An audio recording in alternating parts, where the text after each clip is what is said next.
Isang mapagpalang umaga sa mga kaibigan, mga magulang, mga kapatid, mga karels, sa mga followers din sa FB Live na ito. Isang masayang buhay nawa ang ating mararanasan lagi. Sa kabila ng ating mga naranasan, naway maging masaya pa rin po tayo mga kaibigan, at maging positibo lang po ang ating mga kaisipan ngayong umaga. Okay, so ayan, medyo busy na ngayon ang mga tao, lalo ng mga politiko. Parang nagsimula na tayo pangampanya ba, may ingay sa kalsada lagi, may mga tugtugan na, no? Parang ayan po, simula ng parang pangangampanya. Sige po, at kung natin tindihan, dito po tayo, likat po tayo at mag-aral po tayo, na mag-usap lang po tayo patungkol po sa salita ng Diyos. At ingat-ingat din tayo sa ating panahon ngayon, no? Uso na po yung sipon, ubo. At kailangan po raw ay uminom tayo ng maraming tubig at vitamin C. So ayan po mga kapatid, no? Kailangan iwas-iwasan po natin, no? Magpuyat at yung ano pa man na makakapekto sa ating katawan. So ayan po mga kapatid, tayo dadako na ngayon sa pag-uusap po natin. Naway makatulong ito sa ating buhay araw-araw, maibsan man lang yung mga kagulumihanan, mga kalungkutan na ating nadarama sa ating buhay. Sige po, mayroon pong magandang balita rito na ating mababasa, na mismo si Jesus, no, ang ating Panginoon, na nagsasabi. So ito po dapat ating mapakinggan lagi, no, sa araw-araw mga kapatid, hindi yung mga napapakinggan natin na ang dulot ay pag-alala, ang pag-alala, sama ng loob, o ano pa man, no? At ang tendency nito, magkakaroon ka ng stress or depression. Sige po, at dadako na tayo mga kapatid, sa kamandako na ron, meron kayo may Biblia, mag-usap-usap lang po tayo. Naway makatulong po sa atin ito, magbigay sa atin ng kaunting liwanag, aral patungkol po sa ating spiritual. Sige po, babasahin po natin dito po sa Mateo po ba? Sa Mateo, ang kapitulo po ay 6. Ang kapitulo po ay 6, ang talata po ay 24 hanggang 2 verse lang po ito natin pong babasahin. Naway mabuksan yung ating mga tulog na pananampalataya. Magandang maulang umaga. Amen. Maulan na pala. Muulan po ngayon, no? Fiscal Sara, good morning. Thank you for watching po. Ulan. Ayan. Ito po sa isang bahagi na kung saan ay medyo hindi po na ano ng ulan. Kasi may parte po rito na talagang kung anong lakas ng ulan sa labas, lakas din ng ulan sa loob. So ganun pa man, hindi natin pinag-aalalahanan yan. Natural yan, tumutulo lang naman yan pag umulan. Sige po, thank you po sa Sara, no? At kumusta po si Tatay Ben, no? Kumusta niyo po ako? Okay, sige po, at babasahin na po natin ang Mateo kapitulo 6, ang talata po ay 24 hanggang 25. Ganito po ang ating mababasa. Sino may hindi makapaglilingkod sa dalawang Panginoon? Sapagkat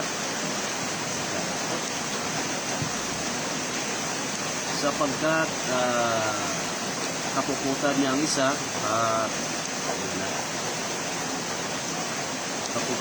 isa at iibigin ang ikalawa, o kaya ay magtatapat siya sa isa at pawawalang alaga ang ikalawa. Hindi kayo makapaglilingkod sa Diyos at sa mga kayamanan. Verse 45. Kaya nga sinasabi ko sa inyo, huwag kayong mga balisa sa inyong pamumuhay. Kung ano baga ang inyong kakanin o kung ano ang inyong iinumin, kahit ang isa sa inyong katawan, kung ano ang inyong daramtin. Hindi baga mahigit ang buhay kaysa pagkain at ang katawan kaysa pananamit.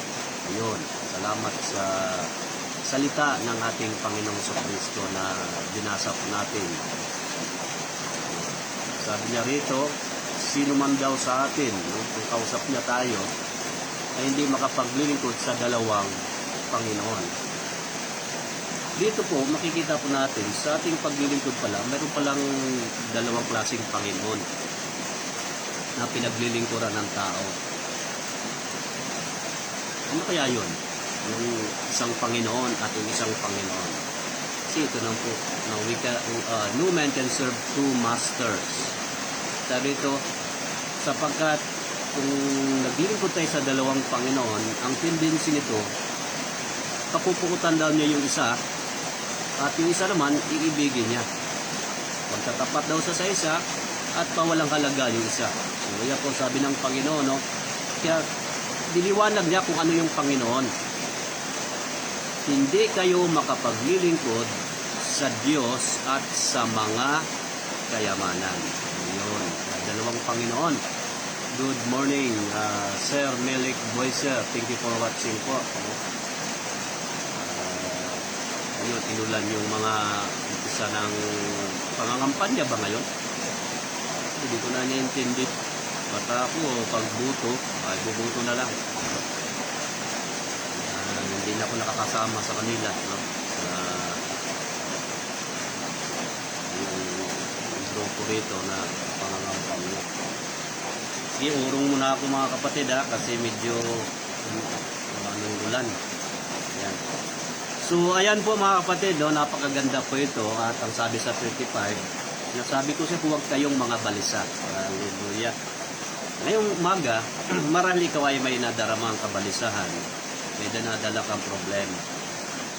Ang encourage sa atin ng Panginoon Kristo, huwag kayong mga balisa.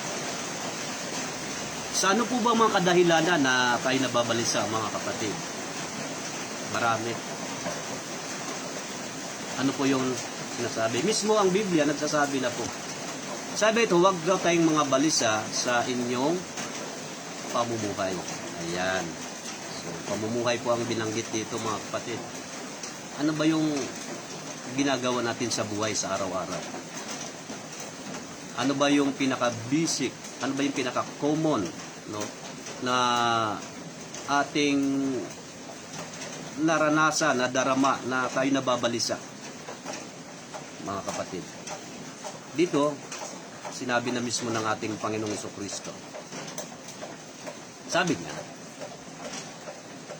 huwag kayong mga balisa sa inyong pamumuhay kung ano baga ang inyong kakanin. Una, binanggit ito yung kakanin. Di ba? Ito po ang karaniwan na tayo nababalisa. Pag-isip mo sa umaga, iniisip mo saan kaya tayo kukuha ng pang-almusal. Diba? Hindi na tayo pinapautang doon sa tindahan dahil ang haba na ng listahan. So pag nakikita mo yung anak mo papasok sa school, walang baon, tapos wala pang almusal, diba ano pong madarama natin? Diba? Nag-aalala tayo. Minsan inisip natin bakit ganito ang buhay ko? Bakit ganito nangyari sa pamilya ko? So ito po yung karaniwan na ating makikita. Kaya nga minsan nababanggit natin, Diyos ko, bakit mo ako pinabayaan? Katulad ng binanggit ni Jesus doon sa krus ng Kalbaryo. Yung words na yon na Diyos ko, bakit mo ako pinabayaan? Hindi po kay Jesus yan. Yan po yung mga karaniwang ating marinig sa mga taong punong-puno na ng problema at suliranin na para bang wala ng kalutasan, para hindi na kaya. Tandaan po natin mga kapatid. Hindi po yun ibig sabihin na si Jesus ay nangangailangan talaga ng kasagutan na para bang pinabayaan siya ng kanyang ama. Hindi po ang ibig sabihin doon mga kapatid. Yung words na yon hindi tumutukoy sa kanya, kundi tumutukoy yun sa mga tao na katulad natin na kapag dumating ang ganitong mga bagay, ito po ang ating masasabi, Diyos ko, bakit mo ko pinabayaan? Para bang malayo ang Diyos kapag tayo ay merong mga nararanasan, mga kabalisahan? Di po ba mga kapatid? At dito po sa pagiging, ito po yung ating paksa mga kapatid, patungkol po sa pag-aalala o worrying. Ito po ay alam na po natin ng salitang worrying, di ba? Pag-aalala. So, yan, binanggit nito, karaniwan daw na ang tao ay nag-alala kung ano rong kakanin. Siyempre, pag na yung kakanin, kailangan mo ng pera. Kasama yan eh. Okay lang yun kung nasa bukid ka, may tanim ka, hindi ka masyadong mag-alala. No, kahit wala kang kanin, kamuti, kamuting kahoy, saging, ganun po. May paraan, no? Alam mo, ang Diyos talaga, sabihin mo, hindi nang papabaya eh. Siyang gumagawa ng kaparaanan. May nakita nga ako rito na basurero nga siya eh. Ang tirahan nila kariton. Ano, di ba? Kariton lang. Kita mo, nabubuhay. High-tech pa nga ngayon eh. Pero ang bahay nila, kariton, kung pinapaalis sila, lipat. Tulak-tulak lang. Mag-asawa yun ha. May bata pang karga-karga. Pero ang nakatuwa dito, ay mga cellphone. High-tech na nga. May cellphone. Saan nga sila nag-charge no? Oh, may mga cellphone din. Hindi ko man nakita yung loob ng kariton nila. Baka mga appliances pa nga sa loob siguro.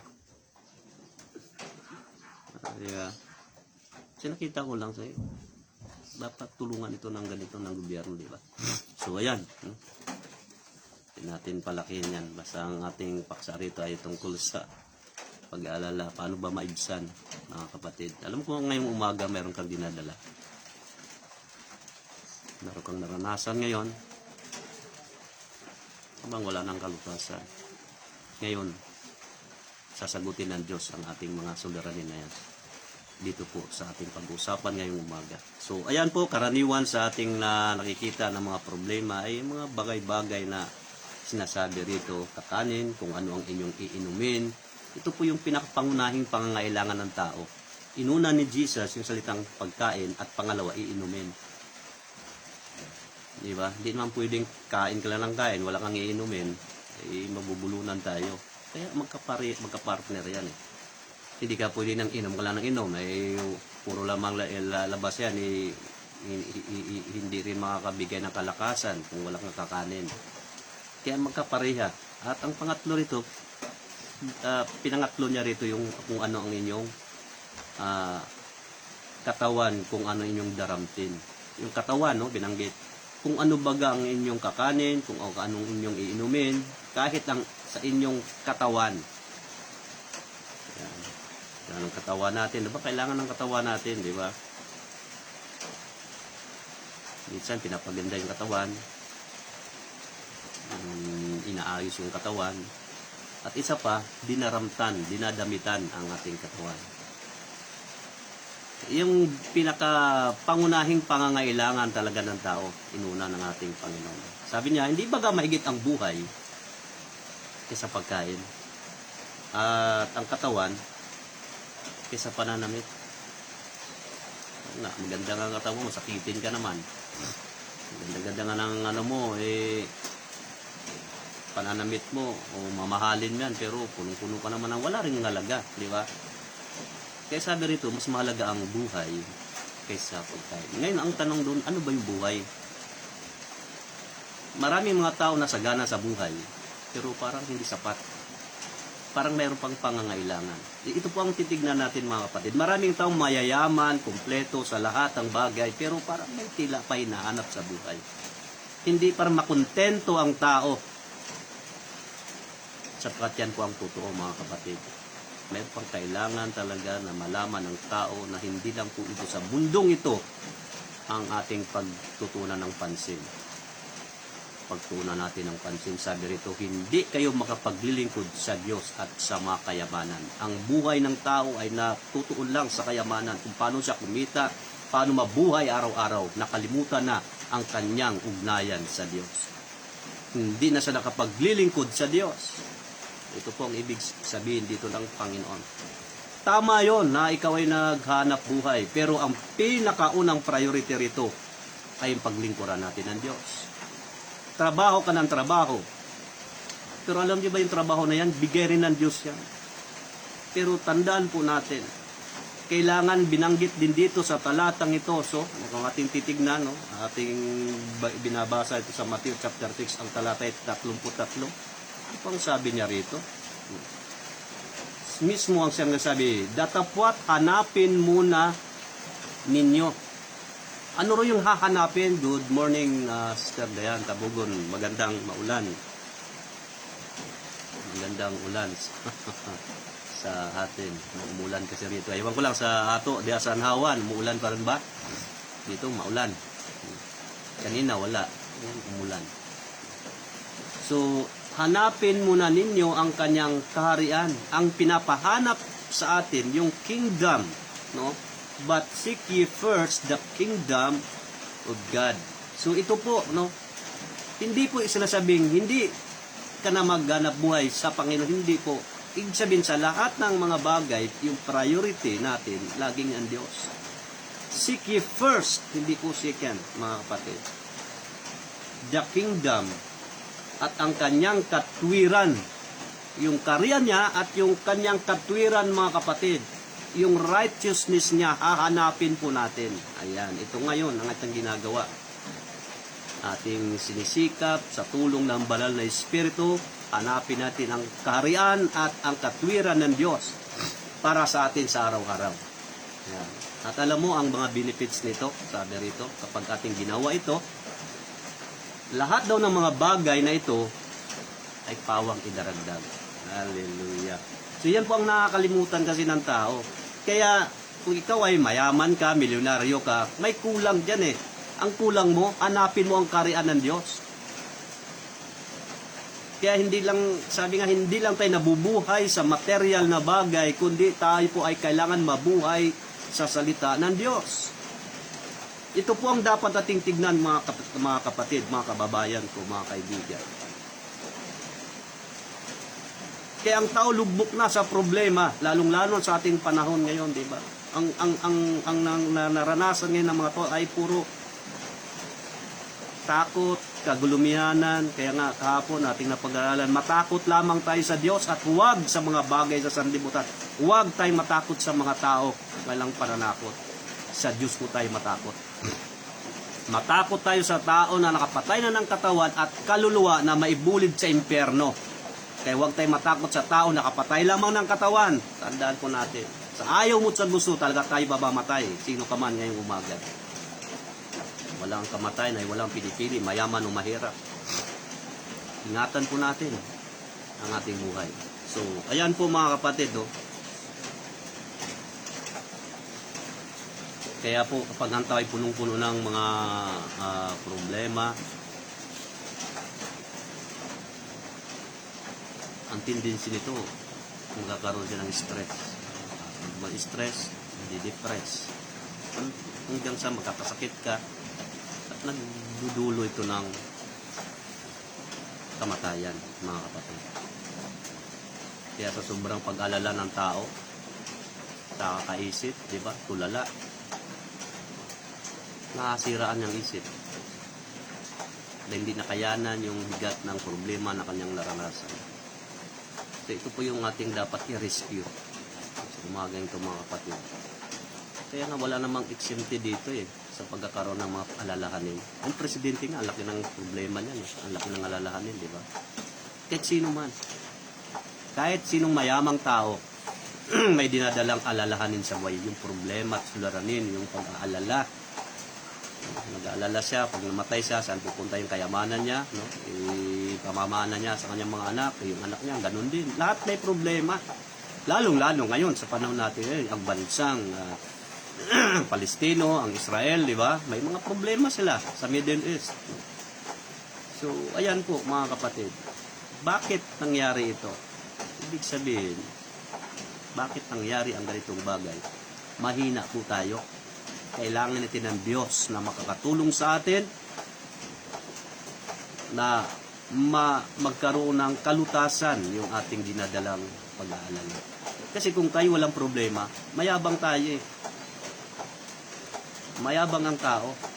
Kaya nga, binigay ang mga bagay para malaman mo tayo mahina. Kailangan din ng Diyos. Kaya dyan po nagpapakita na may Diyos, mga kapatid. Yung mga tao hindi naniniwala sa Diyos. Sa akin, isang malaking problema mo na yun. Hindi ka naniniwala sa Diyos, nahawakan ba ang Diyos? Para lang iniisip lang natin, bakit nakita mo ba ang hangin? Nakahawakan ba ang hangin, pero nadama mo? Naniwala ka bang may utak ka? Pero hindi mo nakikita, hindi mo nakahawakan. Ganyan po ang Diyos. Kaya yung mga naniwala sa siyensya, yung mga taong binigyan ng kaalaman, ang Diyos ang nagbigay diyan. Yung mga taong nakaimbento ng lahat ng bagay, Diyos ang may paraan diyan. Ginamit yung mga tao na yan, binigyan ng kaalaman at karunungan para gamitin, makakatulong sa ating mamamayan o sa buong mundo. No? Katulad po ng cellphone. No? Sarap yan. Pinag-inventor yan eh. Kaya napakinabangan ng buong mundo. Diba? High-tech na ngayon. Diba? Hindi na nabubuhay ang tao ngayon sa tinapay lamang, kundi sa cellphone din. Sabi ng iba. Diba? Pagising sa umaga, ang unang hinahanap cellphone. Alubat. Baka may nag-message sa kanya. So, ganun po, diba? Cellphone. Tapos pag lubat at walang charger, aburido, init ang ulo. Ganun po. Kaya ang tao hindi na nabubuhay sa mga pagkain lamang, hindi sa cellphone na rin eh. Diba? Kahit sino, kahit bata nga maliit eh. No? Natuto na mag-cellphone. No? Titig na titig doon. Ilang oras ang nagugugol niya sa paglalaro ng cellphone. Sa pagtitingin doon sa cellphone. Kaya sabi ng iba, sabi ng mga doktor, mga dalubhasa, na masama raw sa katawan yan. Lalo na sa mata, sa isip natin, kasi yung radiation yan, mga kapatid. Bala tayong nababalita na ng ospital, yung bata, yung mata niya ay talagang kita mo. Malaki. Mumula. Dahil sa ganun po. Kaya bago ang lahat niyan, maging huli ang pagsisisi. So dito po tayo sa pag-alala. Ang sabi po sa binasa po natin, ang kahulugan daw po ng worry ay ito po yung sa Greek nito ay merimnao. Merimnao. Tama ba yung pronounce natin? No, na ang ibig sabihin po rito ay yung mayroon tayong ano ba natin ito? Yung pagkabalisa o pagkawasak sa buhay. Na ibig sabihin na mayroon tayong iniingatang isang napakahalaga sa buhay natin. Subalit dumating yung bagay na hindi natin maiwasan, na ito'y nasira, nawasak, kaya tayo nagdaramdam, nag-alala, at ayan, nasiraan tayo ng isip, nasiraan ng bait ang tao dahil sa pagkahulugan ng merimnao sa Greek. Ano po yung mga karaniwang bagay na ang tao po ay nababalisa? Una, sa pera. Good morning. Muli, Sister Lea. Pera. Diba? Ayun naman talagang kailangan ng tao eh. Pera. Pangalawa, binanggit dito, pagkain. Sunod ay shelter. Personal nating pangangailangan at family. So, yan po mga karaniwan, mga kapatid, no? Nating nababalisa. Ngayon, magbabasa po tayo ng mga talata na paano natin paglabanan ang kabalisahan. Ayan. So, alam mo, kahit po sino mga tao, nasa opisina ka, o nagtatrabaho ka, may dala-dalang kabalisahan yan. Tingnan mo yung mga tao kapag naglalakad, paruot parito sila. Puno-puno ng kabalisahan kasi yan eh. Yung tao. Makikita natin. Hindi mo man sasabihin, pero sa loob mo nakikita sa iyo na ikaw ay mayroong dinadalang kabalisahan. Kaya ngayong umaga, kapatid, kaibigan, mahal tayo ng Diyos. Ayaw ng Diyos na malugmok tayo sa ganung bagay. Nangyari yan para makilala mo na may Diyos na nagmamahal sa atin. Ito po ngayon ang ating makikita ngayon. Paano natin mapaglabanan? Ito po yung una. Dito po sa Pilipos. Yan, sa Pilipos Kapitulo 4. Babasa po tayo ng talata, mga kapatid. Kapitulo 4, ang talata po ay 6. Ayan. Maibsan man lang yung ating mga dinadala.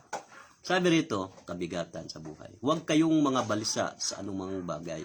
Paano rin natin paglabanan? Sabi rito ni Pablo, huwag kayong mga balisa sa anumang bagay. Anumang bagay yan, mga kapatid, sa umagang ito na yung naranasan. Sabi ng Biblia, huwag kang mga balisa. Kundi sa lahat ng mga bagay sa pamagitan ng panalangin. Ayan. Buksan niyo sa inyong Biblia, mga kapatid. Basahin niyo po lagi yan. Nakasulat naman yan. Panalangin at daing, prayer and supplication. Yung daing mo, ano ba yung dinadaing natin? Idaan natin sa prayer at sa kahilingan natin sa Diyos, no? Na may pagpapasalamat, ay ipakilala ninyo ang inyong mga request. Kanino po? Hindi po sa kanino mang tao. Hindi po kay San Pedro, kay Pablo, kay Maria. Ang ating mga kahilingan, idaan natin sa prayer sa ating Panginoong Diyos. Wala nang iba. Hindi ka na luluhod kung kanino tatawag. Kaya nga, sa Diyos lamang po ang inyong mga kahilingan sa Diyos. Yung iba kasi kung kanino kang tumatawag, hindi po. Ito po, binanggit dito. Ano man daw ang ating naranasan, kabalisahan, sabi ni Pablo, huwag tayong mabalisa. Ini-encourage tayo na huwag tayong mag-aalala sa anumang bagay, kundi sabi sa versikulo 7, at ang kapayapaan ng Diyos na di masayod ng pag-isip ay mag-iingat ng inyong mga puso at ng inyong mga pag-iisip kay Kristo Jesus. Kaya ang tendency yung isip natin, di ba? Tuliro ka na, lalo na yung tao, bigo, no? Hindi makatulog, hindi makakain. Isip lagi ang tinitira rito eh. Kaya kapag ikaw alam mo ang pamamaraan na upang ikaw ay huwag malugmok sa iyong pag-aalala, sa problema mo, manalangin ka, humingi ka sa ating Panginoon, magpasalamat ka. Ito po yung sinasabing na ating ipakilala ang ating mga kahilingan sa Diyos. Hindi po sa kanino mang tao. Sa Diyos po. Kaya nga sabi nga, unahin lagi ang Diyos. Hindi unahin ang sino mang tao, mga kapatid. Kaya nga, ang ibig sabihin niya na sobra nating pag-aalala, ito po ay kakulangan ng pagtitiwala natin sa Diyos. Yan po ang ibig pong sabihin dyan. Kakulangan ng paniniwala, pagtitiwala sa ating Panginoon Diyos, mga kapatid. Kaya ngayon ay pinapalakas tayo.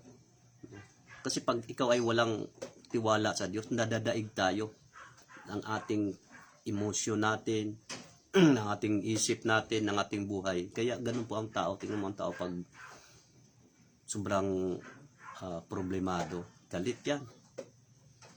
Nadaig yan. Nakukontrol ni Satanas. Kaya ang ginagawa niyan, gagawa ng hindi maganda yan. Diba? May nabalitaan tayo na ng hostage dyan sa Pasay. Bakit nangyari sa kanya yun? Sa sobrang pag-iisip yan. Na yung problema niya, parang wala nang kalutasan, kaya ito nang gagawin ko. Parang bang wala ng Diyos. Ito po ngayon, mga kapatid, ang dapat nating tignan sa ating buhay. Kaya nga, pinapauna sa atin lagi na huwag tayong mag-alala. Ang Diyos na po ang nagsasalita dito sa Matthew chapter 13. Ito pong basahin. Ayan, Matthew chapter 13, ating pong mabasa, ang talata po ay 22. Ang sabi rito? Sabi rito sa 22. Ang nasik sa mga dawagan ay yaong dumirinig ng salita. Ngunit ang pagsusumakit na ukol sa sanglibutan at ang daya ng mga kayamanan ay siyang umiinis sa salita at yaoy nagiging walang bunga. Ayun, mayroon siyang illustration dito. Sabi nga natin, nakakulangan ng pananampalataya sa Diyos. May nakapakinig ng kanyang salita, no? Pinakinggan niya. Pero yung nakapakinig na humaling sa bagay sa sanglibutan. Kaya ang tendency nito, hindi ito nagbunga. Nalinlang siya ng mga bagay, ng mga material sa bagay. Kaya nga ang nangyari, yung salita ng Diyos nawala. At ang sabi ito, naging walang bunga. Maraming mga ganun tao nakakinig ng salita. Tawag niya ay Christian. Pero pag dumating yung problema, nawawala ang Diyos. Ang laging nasa isip yung problema. Yan po ang ibig ipakita rito sa talatang ito, mga kapatid. Kaya ngayong umaga, kung napakinggan mo ang salita, ang hamon sa atin, manalangin tayo. Idulog natin sa Diyos. Papurihan natin ang Panginoon. Kaya kung saan ka may problema, doon ka lalapit sa Diyos. Iba, pag may problema, may niinda, suliranin, hindi nalalapit sa Diyos, sinasarili. Hindi nasisimba, hindi nadadalo, hindi na makikinig. So yun po ang nakakalungkot. Nakalimutan nila yung bagay na kung saan ay nagbibigay sa atin ng kapayapaan ng isip, kaginhawaan, kalutasan ng problema, isinasantabi at sinasarili yung kanyang mga problema. Mali po yun, mga kapatid. Dito pinalalahan natin. Sabi nga rito, di ba? Ipakilala ninyo ang inyong mga kahilingan kanino? Sa Diyos. At ang kapayapaan ng Diyos na hindi natin masayod ang ating pag-iisip, siyang mag-iingat sa ating puso. Ayan po ang liwanag sa Filipos 4 na ating binasa. Versikulo 6 hanggang 7. At ng inyong mga pag-iisip kay Kristo Jesus, kaya ang isip lagi ang binabanggit dito. Kaya nga, ang sabi sa 23, tingnan niyo po, sa Filipos din, sabi ni Pablo. Dito.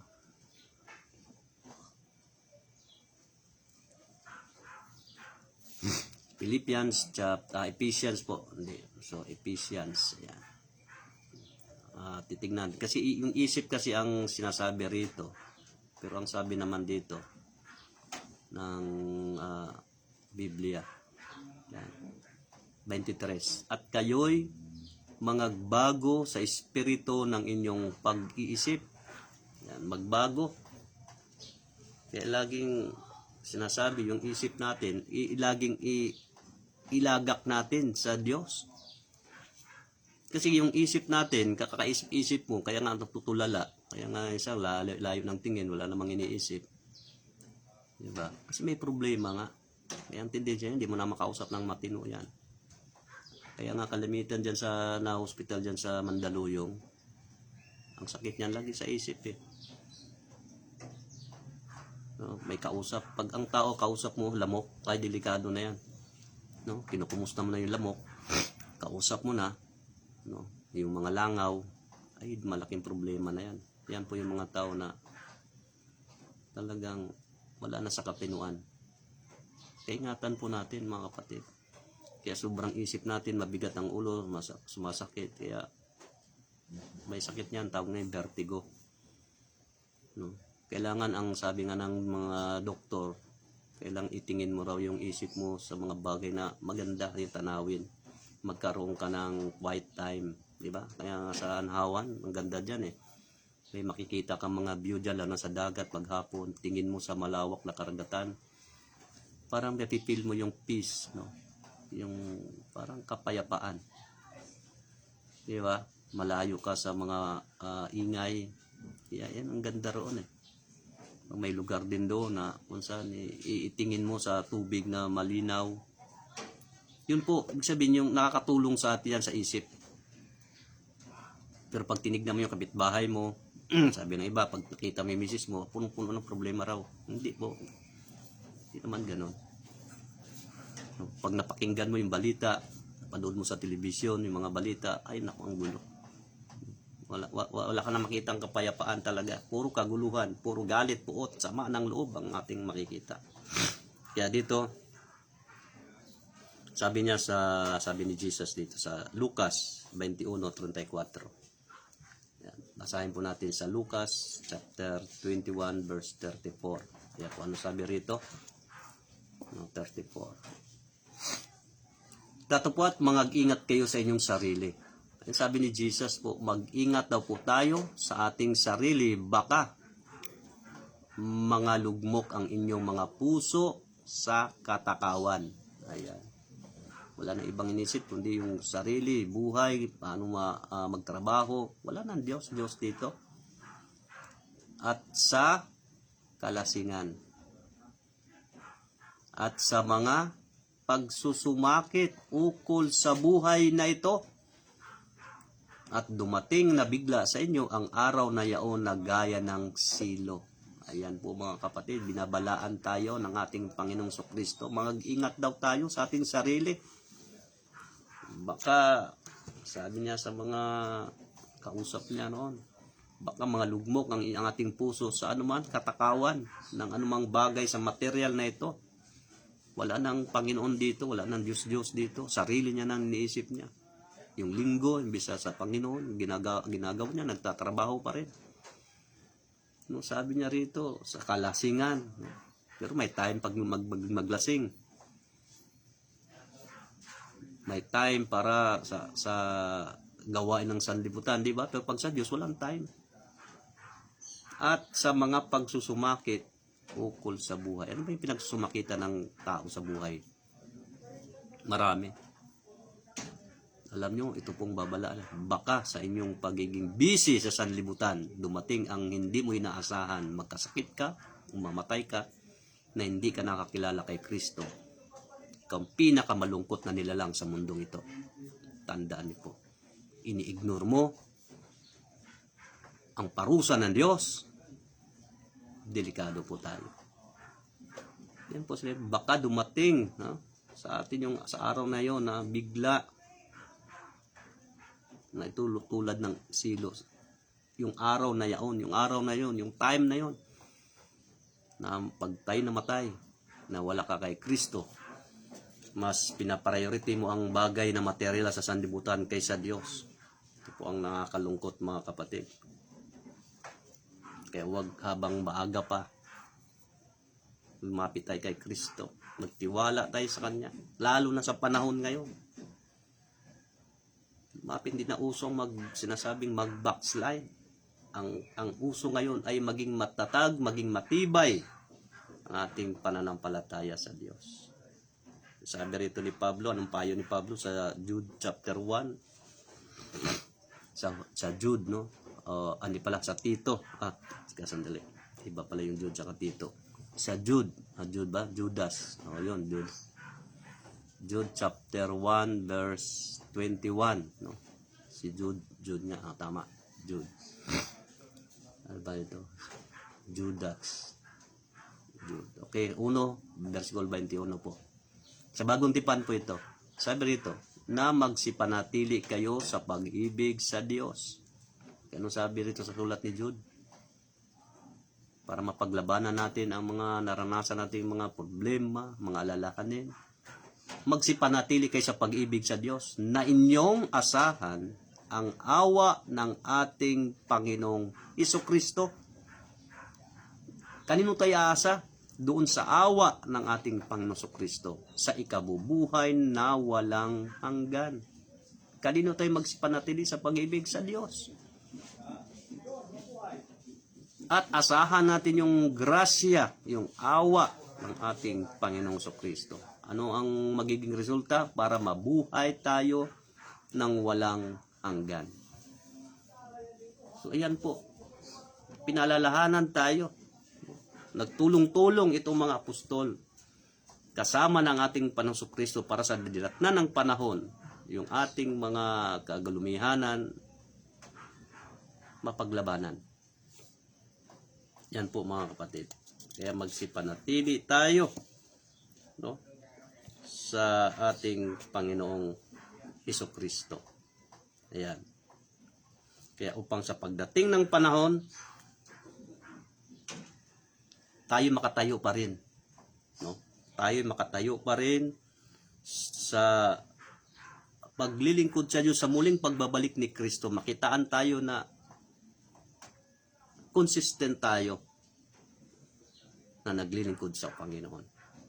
Yan po talaga ang nais ng Diyos mangyari sa atin. Nawa sa kanyang pagbabalik, makitaan ka na naglilingkod ka, tapat ka na naglilingkod. Sa kabila ng mga problema na ating naranasan, na paglabanan natin. Anong sabi ni Pablo sa 1 Thessalonians 4:17? Mga kapatid. Unang Tesalonica, Kapitulo 4, versikulo 17. Ayan, ito po ang sabi rito. Kung magkagayon tayong nangabubuhay na nangatitira ay aagawin kasama nila sa mga alapaap upang salubungin ang Panginoon sa hangin at sa ganito isa sa Panginoon tayo magpakailanman. Kaya't mga aliwan kayo sa isa't isa ng mga salitang ito. Naway madatnan tayo na gumagawa tayo ayon sa kalooban ng ating Panginoong Hesukristo. Ito lang po. Huwag tayo magpa-apekto. Sino ba naman sa atin ang walang problema? Di ba lahat naman tayo? Mga basta ikaw ay tao. May naranasan tayo. Pero ang kagandahan sa Christian, alam niya ang pamamaraan eh. Kung ikaw nga ay Christian, alam mo ang pamamaraan kung paano maibsan yung mga problema na ating naranasan. Kaya sa kabila ng ating naranasan, no, tinuturuan tayo na magalak tayo. Bakit sinabing magalak? Para yung isip natin. No, kaya nga sinasabi ang mga tao na sa mandaluyong, yung mga sakit niyan ay laging may problema sa isip. Hindi nakayanan, hindi alam ang mga pamamaraan. Kaya ang panlaban nito, magalak ka. Matuwa ka. Yan po ang sinasabi. Walang gamot dyan eh. Kahit tusukan ka man ng mga injection, anong mga gamot yan, walang gamot dyan. Isa lang talagang gamot dyan. Ang Panginoong Hesukristo. Yan lang po. Kaya tayo, habang maaga pa, tinuruan na tayo. At ang nakakatakot ito, mamaya sa katagalan, kakaisip mo na walang Kristo. Kausap mo na yung mga lamok. Delikado na po yan. Ano po sabi ni Pablo rito sa pangalawang Timothy? Dito po sa pangalawang Timothy, Kapitulo 4, ang talata po ay 7. Sabi po rito, nakipagbaka ako ng mabuting pakikipagbaka, natapos ko ng aking takbo. Iningatan ko ang pananampalataya. Kaya ito yung araw-araw nating na-experience na pakikipagbaka sa araw-araw nating buhay. Kaya hanggang sa kamatayan, sabi ni Pablo, natapos ko na. I have finished my course. At sabi niya, iningatan ko ang pananampalataya. Yan. Pinalalahan natin, ingatan natin ang ating pananampalataya.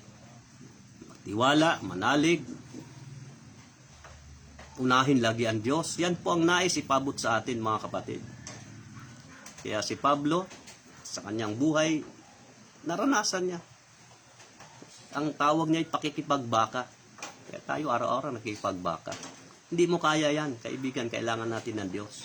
Kailangan natin si Jesus sa buhay natin. Lumuhod ka at manalangin. Ito po ang sandata natin.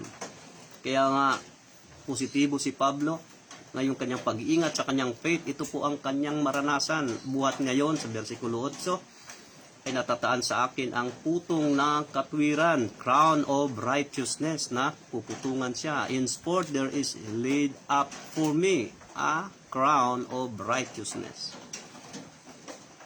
na ibibigay sa akin ng Panginoon, na tapat na hukom sa araw na yaon, hindi lamang sa akin, kundi sa lahat. Ayan, hindi lamang daw sa kanya, kundi sa lahat din naman ng mga naghahangad sa kanyang pagpapakita. Ngayon, ang tanong, naghahangad ka ba sa puling pagbabalik ni Kristo na makita natin siya? Ingatan mo ang pananampalataya. Yan po ang sabi ni Pablo. Sa lahat din naman na naghahangad, kung hindi ka naghahangad, ay yan ang tao. Gumawa ka ng sarili mong daan. Kung ikaw ay hindi ka naghahangad na makita muli ang ating Panginoon Kristo, ang tendency niyan, gumagawa ka ng sarili mong prinsipyo, sarili mong daan, sarili mong batas, at hindi yung sa Panginoon. Yan po yung mga tao. Kaya anong nangyayari? Gulo. Kapahamakan. Ang nangyayari, sakit, karamdaman. Di ba? Yun po. Pinalalahanan tayo ng ating Panginoon. So, yan po yung una, no? Ngayon, pangalawa, ano pa bang wika ng Biblia tungkol sa kabalisahan, mga kapatid? Binanggit na po kanina sa Matthew chapter 6. Ano po yung sinasabi? Diba? Na tayo ay marami tayong dinadalang kabalisahan. Alam niyo po ang sabi ng Panginoon dito sa Matthew chapter 6. Babalikan natin sa Matthew. Ano ba sinasabi niya? Dito sa versikulo 25. Ang sabi niya sa 25. Kaya nga sinasabi ko sa inyo, huwag kayong mga balisa sa inyong pamumuhay, kung ano ba ang inyong kakanin o kung ano ang inyong iinumin, kahit ang sa inyong katawan, kung ano ang inyong daramtin. Hindi ba mahigit ang buhay kaysa pagkain at ang katawan sa pananamit? O, ayan, sinasabi na sa atin, no? Hindi ba higit o ang buhay kaysa pananamit? Ngayon, ito po ang sabi niya rin sa 34. Kaya huwag ninyong ikabalisa ang sa araw ng bukas, sa Matthew chapter 6 verse 34. Sapagkat ang araw ng bukas ay mababalisa sa kanyang sarili, sukat na sa karawan ng kanyang kasamaan. Sukat na. Sufficient unto the day is the evil thereof. Kaya huwag tayong mabalisa sa araw ng bukas. Magtiwala ka lang sa Diyos. Iniisip natin, bukas, ano kaya ang aming kakanin? Problema na ng Diyos sa kaibigan. Kapatid, gumawa ka lang, alinsunod sa ating Panginoon. Sumunod ka lang. Ang Diyos ang gagawa ng paraan. Nanalangin ka na ba bago ka gumawa sa anumang bagay? O nauna pa yung reklamo natin? Nauna pa yung paging negatibo ng isip natin? Kaya lagi, pag ganon, lumuhod ka't manalangin, umiyak ka sa Diyos. Sasabihin sa iyo, nandyan ang abag ng Diyos. Na-experience ko na, ay mong kakain bukas, abalan ng Diyos. Meron naman, nabuhay naman. Hindi man tayo pinabayaan ng Diyos. Yung mga nasa kariton nga, hindi napabayaan eh. High-tech pa nga sila eh. No? Ganda pa ng mga cellphone ka sa cellphone ko. Hindi naman ito. Nag-provide ng cellphone. May pang-load. Na, yun ang pinagtataka ko. Saan sila ng kuryente? Siguro, nakikisaksak, bumabayad na lang. Pero ang tingin ko, ang nakikita ko, hindi na sila, hindi nag-worry. Lalo na yung mga taong grasa. Yung mga taong grasa, di ba ang epekto niya ang isip? Pero, hindi naman nag-aalala, buhay naman. Ang dami na nga namatay, siya buhay pa rin. Di ba? Bakit ganon? Ano siya nakakaalam eh? Siyang nakakalam ng ating buhay hanggang kailan tayo. Yung tao na ingat-ingat na sa sarili, sa anak, di ba? Yung laging sakitin. Pero yung mga batang pinabayaan, tingin mo, walang sakit. Naliligo pa nga sa mga kanal-kanal yan eh. Diyan, kita mo. Ito sa nakakalam ng lahat eh. Mga kapatid. Kaya ang kailangan lang nandun dito, magtiwala, manalig tayo sa ating Panginoon. So yan lang naman po, ano, ang pinapaalalahan sa atin mga kapatid. Ano ang sabi rito ni Pablo? 1 Corinthians chapter 7. Mayroon pong binanggit dito. Chapter 7, ang talata po ay 32. Ayan. Sabi rito, datapwat ang ibig ko ay mawalan kayo ng kabalisahan. Anong sabi ni Pablo? Ayaw niya na tayo ay magkaroon ng kabalisahan. Sabi niya sa una, no? But I would have you without carefulness. Ayaw na tayo, ang ibig niya ay mawalan tayo ng kabalisahan. Yung word na yun, takot may tuldok. No? So ito po yung hinahangad ni Pablo. Kaya itinuro sa atin yung salitang ibig niya na tayo mawalan ng kabalisahan. Kaya nga inuulit at ito po Ang sabi naman ni Pedro sa 1 Peter, mga kapatid, chapter 5. Ayan. Ano sabi rito ni Pedro naman? Sa versikulo 7, na inyong ilagak sa Kanya ang lahat ng inyong kabalisahan, sapagkat kayo'y ipinagmamalasakit niya. Sa kabila raw ng ating naranasang kabalisahan, huwag nating sarilinin yan. Ilagak natin sa Diyos. Kaya ngayon, kung ikaw ay may naranasang kabalisahan, problema man yan, kaibigan, ilagak mo sa Diyos yan. Isuko mo sa ating Panginoon. Yan po ang nais mangyari sa atin, mga kapatid. Yung kabalisahan ng ating naranasan.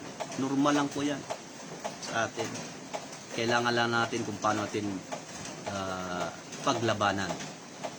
Pag hindi mo kaya, talagang hindi natin kaya. Mayroon Diyos sa taas. Lumuhod ka at manalangin. Sa Philippians 4, versikulo 6 hanggang 7. Tiwala lang tayo sa Panginoon, mga kapatid. Kaya nga, idaan natin sa prayer, iiyak mo sa Panginoon. Ako sa araw-araw, ano mo inaasahan talaga? Hindi ang manalangin, magtiwala sa Diyos. Awa ng Diyos. Buhay naman. Yung iba nga, ingat na ingat sa sarili. Yung pa yung laging nakakasakit sa hospital. Diba? Salamat tayo sa Diyos. At simple ang buhay. Masakasama mo si Kristo. Masaya ang buhay. Hallelujah. So, ayan po mga kapatid, no, na dapat nating malaman, pinapalakas lang tayo ng ating Panginoon. Lagi sinasabi natin, matakot tayo sa Diyos. Huwag tayong matakot sa panakot ng sanlibutan. Huwag tayong matakot sa panakot ni Satanas. Sa Diyos tayo matakot, magtiwala.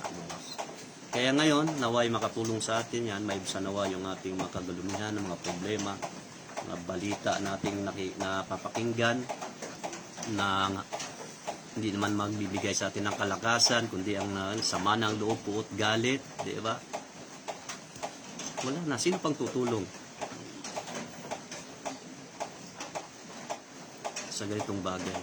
Kundi tayong mga Kristiyano, sa mga tao na ang puso niya ay talagang sa Panginoon. Kaya wala tayong ibang hinahangad dito, kundi magpalakasan sa ating pananampalataya. Kaya ngayong umaga, sino ka man, tandaan mo, ang kayamanan mo ay hindi makakabigay sa iyo ng tunay na kaligayahan. Kaya hindi tayo makapaglilingkod sa dalawang Panginoon. Mamahalin mo isa, papuputan mo isa. Kailangan isa lang po ang ating paglilingkuran. Pumili ka sa sanlibutan o sa Diyos. Sa sanlibutan may hangganan, sa Diyos may buhay na walang hanggan. So yan po ang nais iparating sa ating mga kapatid. Kaya ngayong umaga, mahal ka ng Diyos. Ikaw ay mayroong dinadalang problema, manalangin ka. Pray tayo sa Panginoon. Sasamahan ko kayo sa isang maiksing panalangin. Panginoon Diyos, salamat po Ama sa umaga nito. Kami po ay dumudulog o Diyos, nagpapakumbaba. At humingi kami ng tulong sa iyo. Sa lahat ng ito, Diyos, naming naranasan sa araw-araw batid mo. At walang lihim na tatago sa iyo. Ngayong umaga, sino man po ang may nakaranas ng mga kabigatan, mga problema at suliranin, panon sa kanyang buhay, sa kanyang pamilya, maging sa kanyang sarili. Samang siyang dako na ron, iunat mo yung mapagpalang kamay, Panginoon, hikuin niyo po. Ang kanyang puso, ang kanyang buhay na siya ay matutong magtiwala at manalig sa iyo. Baguhin mo ang kanyang puso, Panginoon. Ang kanyang paniniwala, kundi siya ay lalong magtiwala, manalig sa iyo. Na huwag siyang mawala ng pag-asa. Bigyan mo siya ng kauhawan sa iyong mga salita. Na mangibabaw lagi, Panginoon, ang pag-ibig mo, Diyos, sa buhay niya. Na mangibabaw, Panginoon, ang iyong banal na Espiritu, ang iyong presensya sa buhay niya. Kaya sa mga sandaling ito, Panginoon, naway maibsan ang kabigatan, kagulumihanan ng naranasan ng bawat isa. Saan mang dako sila ngayon naroroon. Ikaw po man at kumilos. Kahabagan niyo po. Salamat, Panginoon, sa mga salita mo na nagpapaalala sa amin at papalakas sa amin sa araw-araw. Salamat, Panginoon, na ikaw ay nariyan at nakikita mo ang aming mga buhay, ang aming puso, ang aming kaisipan. At kami yung iningatan. At sino mang may mga sakit karamdaman, Panginoon Diyos, iunat mo ang iyong mapagpalang kamay. Ipuin niyo po at makadama sila ng kagalingan sa mga sandali ito na matuto silang manalig, magtiwala sa iyo, Panginoon. Salamat sa isang pagkakataong ito na kami makadulog sa trono ng iyong biyaya ay kasamang pananampalataya, pagtitiwala sa iyo. Salamat po. Ngayon pa man, amin ang inaangkin ang kasagutan ng katugunan. Maraming salamat sa tagumpay. Maraming salamat sa kasagutan ng aming mga inaing, mga problema na aming naranasan. At ang kapayapaan naway sumamin, O Diyos, sa aming puso at kaisipan sa tulong ng iyong banal na Espiritu sa pamagitan ng iyong anak na si Jesucristo. Salamat, Panginoon, sa isang magandang panahon, bagamat umuulan. Salamat sa lahat ng ito. At sa kalakasan, sa masayang buhay, Panginoon, na pinadama mo sa amin. Muli, pinupuri ka namin at pinasalamatan. Itong aming dalangin sa pangalan ni Jesucristo na aming Panginoon. Amen. So, ganun lang po. Manalangin lang po tayo. Salamat ibang paraan, kundi ang magdalangin na.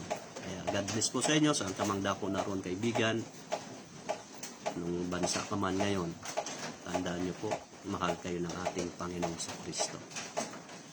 Hindi na tayo magkita-kita sa lupang ito personal. Sana po, sa langit magkita-kita tayo. Sikapin po natin, hindi pa huli ang lahat, habang buhay may pag-asa. Isang tabi natin ang reliyon, yakapin mo si Kristo at hindi ang reliyon. Salamat po. Muli, isang mapagpalang umaga at naway isang masayang buhay ang ating maranasan sa araw-araw. God bless you po. Pagpalain tayo ng Diyos. Shalom.